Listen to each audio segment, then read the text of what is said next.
Nailibing na ang butanding na natagpuang patay sa dalampasigan sa Tanza, Cavite.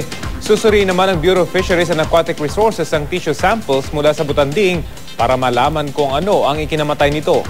Balitang hatid ni Von Aquino.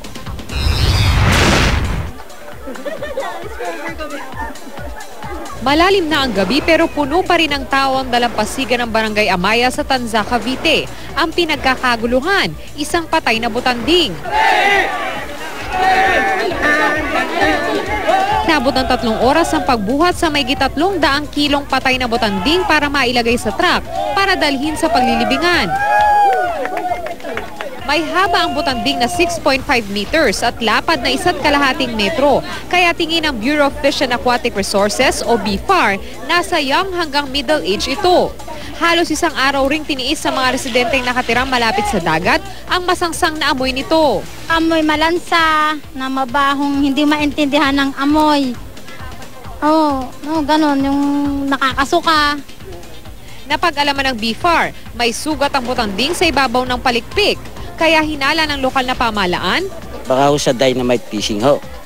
Yun ho ang maaaring isa sa naging dahilan. May sugat ho eh. Pero para matukoy ang tunay na ikinamatay ng butanding, magsasagawa ng necropsy ang BFAR. Inaasahang sa 1 linggo ilalabas ang resulta nito.